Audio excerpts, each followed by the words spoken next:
tu me lances sur le prochain sujet. La collapsologie, ça te fait penser à quelque ça veut chose dire que tout va s'effondrer. Il te reste un peu de miel, hein, si tu veux. Je ne sais pas si tout va s'effondrer. En tout cas, je sais qu'il faut être prêt à remplacer. Oui.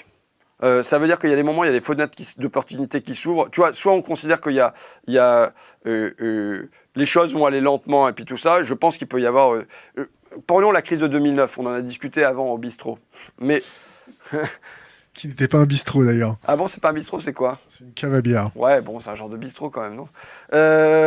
Mais donc, la crise de 2009, on a un moment où le libéralisme chute. Et où les tenants de ce libéralisme vont en direct à la télévision pour se battre la coulpe en disant « c'est scandaleux tout ce qu'on a fait, on n'aurait pas dû produire de l'endettement comme ça, vraiment la finance a pris le pas sur l'existence des gens, on ne doit plus faire ça et ainsi de suite ». Tu veux rajouter quelque chose? On a surtout un baril de pétrole qui flirte avec les 147,90 $. Ouais, mais enfin bon, toujours est-il qu'ils viennent en direct pour dire ça. Et là, si tu veux, les manifs qui sont faites, des grosses manifs, hein, quand même. Il doit y avoir plus d'1 million de personnes à cette époque-là. Je dis peut-être des conneries, il faut vérifier. Hein. Mais en tout cas, il y a 3 grosses manifs d'affilée, me semble-t-il, au printemps 2009.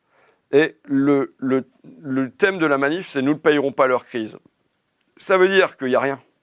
Ça veut dire qu'on n'a rien à proposer.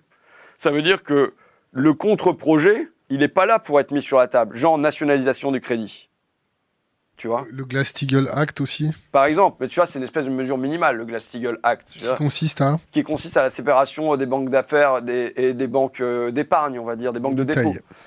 Bon, mais c'est un espèce de truc minimum. Comment on est sorti de cette crise-là sans même avoir cette décision-là? C'est absolument incroyable. Mais de manière plus générale, quelle politique douanière on met? Qu'est-ce qu'on fait face à la libre circulation des capitaux et des marchandises? Il y a zéro réponse à ce moment-là. Tu vois. Et résultat, qu'est-ce qui se passe? Tel un sphinx qui renaît de ses cendres, eh ben, ce libéralisme s'est remis sur ses pieds. Jusque peut-être la prochaine crise, le prochain effondrement.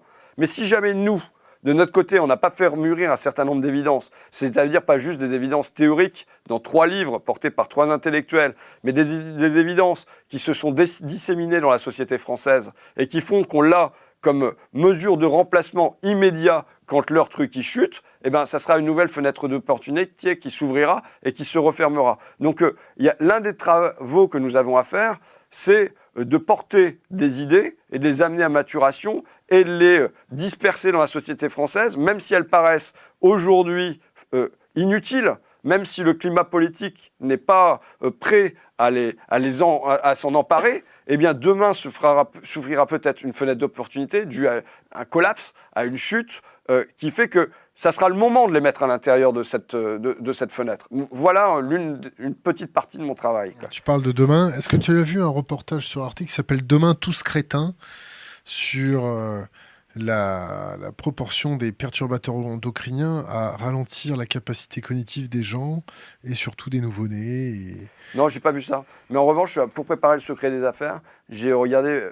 bah ouais, tu vois, comment tu... Je vais te dire... Tu penses pas qu'il y a une dissonance cognitive entre la réalité des faits et la capacité des gens à comprendre ce qui se passe réellement? Ben, de tous, de moi, à commencer. Moi, je me crois pas intelligent, tu sais, je te l'ai déjà dit. Hein.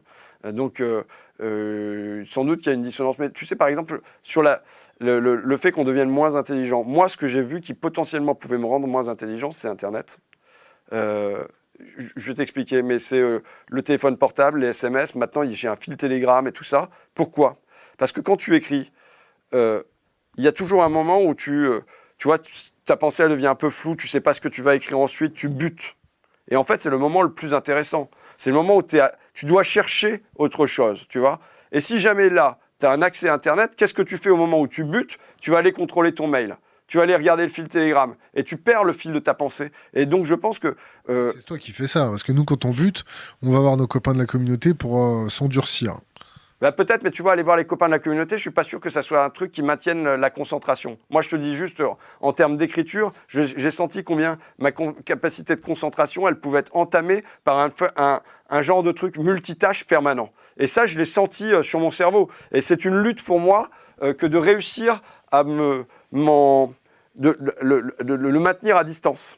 Tu vois, ne serait-ce que lire quand tu es plongé dans un truc d'adrénaline, comme la vie politique, où on te demande des tas de trucs en même temps, où tu as des assistants, des machins qui te posent des questions et tout ça, tu peux toujours répondre en permanence à des sollicitations. Et du coup, lire ou écrire, qui sont des trucs qui demandent du temps, qui demandent une certaine continuité intellectuelle, c'est quelque chose qui devient séquencé et quasiment impossible.